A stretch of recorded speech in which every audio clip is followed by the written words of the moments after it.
Hey guys, KiraKennedy here with my prediction video for NXT Takeover San Antonio.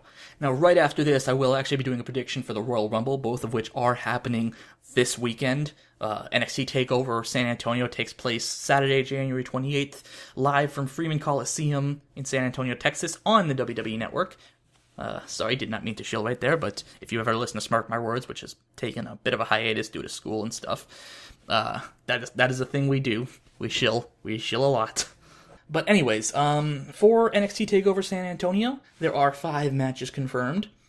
And I don't think they're going to be adding in any other matches between now and Saturday, because NXT is usually very good at making sure that they have all their matches announced and ready to go well in advance. So, kicking things off, we have Roderick Strong, the Messiah of the Backbreaker, taking on Andrade Cien Almas in a singles match that I admittedly don't know the exact reason why it's happening, but, it should be a decent enough match. My prediction for this, mainly because I think it would benefit them to keep Roderick Strong looking, pardon the pun, very strong. I think he's going to come out on top with this one. I will point out that I will also be putting the match card here, as well as my prediction and little markers identifying who's who for those who don't watch wrestling. Although, you probably tuned off the second I said NXT, so. So, up next, trying to recover from that terrible pun, we have Eric Young, the leader of Sanity, taking on the Perfect 10, Ty Dillinger, and this one is pretty cut and dry. There's 2 reasons why I think who I think is going to win. 3 technically. That, of course, being Eric Young, and there are 3 reasons for that. Number 1, Sanity is still a fairly new group. They only came out in the last few months, and they are still trying to look as dominant as possible, minus a roll-up loss to TM61 in the Dusty Rhodes Tag Team Classic. But on top of that, Eric Young is probably going to have the guys from Sanity there, which means shenanigans are going to ensue. NXT very rarely does the lose by shenanigans. Very rarely does the losing by shenanigans route. So I think they're going to go for that here. And there's a 3rd reason, but I'll get more into that when I do my Royal Rumble predictions, although I think I just spoiled it.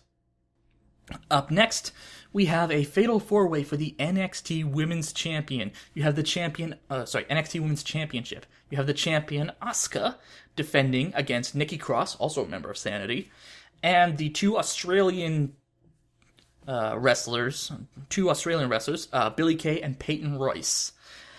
This one is kind of a toss-up between Asuka and Nikki Cross, but if I had to hazard a guess, which is really all I can do here, I would say they'd probably go with Nikki Cross winning the title, mainly because I think they might be ready to call up Asuka soon, and after that, the only other challenger they would have is Ember Moon. I really went into a huge ramble on this during my Diablo 3 stream last week, but I think I would not have a problem with Asuka retaining, but I think Nikki Cross will win the title, and then she'll go on to feud with Ember Moon.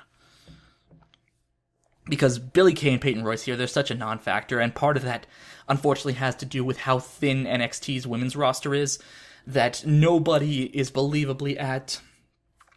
there's almost nobody believably at Asuka's level. The closest you have is Ember Moon and Nikki Cross. And I already said my thoughts on that.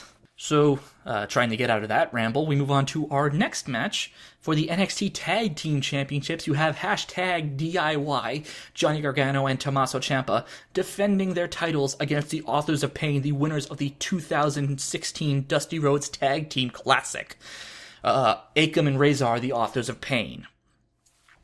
Now, this one, again, very cut and dry. I think the Authors of Pain are going to win the titles here for several reasons. The first of which, Gargano and Ciampa, they have to be on their way up to the main roster for the Cruiserweight division in 205 Live fairly soon. And also, the Authors of Pain have been very dominant since they debuted in July, I think. Might have been July. Yeah, in July, right after American Alpha lost their titles to the Revival.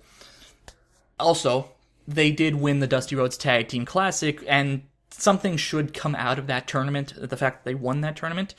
I'm not crazy about the fact that it's the Authors of Pain because, from what I've seen, they're kind of dangerous in the ring. Like, they've actually physically hurt a few tag teams with their finisher, the Powerbomb Sandwich.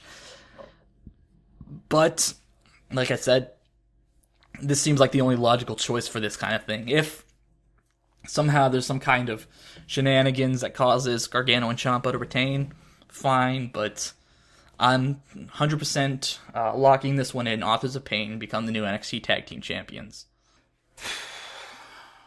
Now we finally come to our main event. For the NXT Championship, Shinsuke Nakamura defends his title against Bobby Roode, the Glorious One. This one is really tough to call. Like, it could go either way. Personally, I think unless they want to call Nakamura up, which I don't think they have any plans to anytime soon, but this is just coming from the point of view as someone who doesn't really understand how the wrestling industry works. I'm going to freely admit that right now. I don't think they'd want Nakamura to drop the title.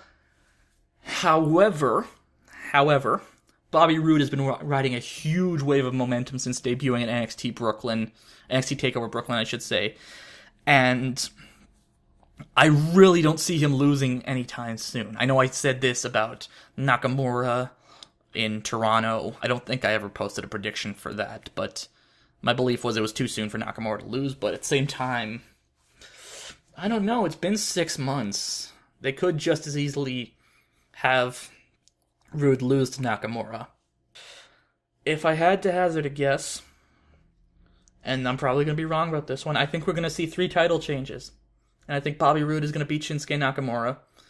And they're going to start grooming Nakamura for the main roster. Because I don't think he should stay in NXT for much longer. This is me just talking out of personal bias, to be honest. And I think if Roode does win the NXT Championship, I don't think he should drop it. He should immediately drop it back to Nakamura at the next title defense, like what happened with Samoa Joe. That's probably the one I'm the least confident in, but yeah, Bobby Roode becomes the NXT champion in San Antonio. So, with all that out of the way, I will be recording my Royal Rumble predictions right after I finish this.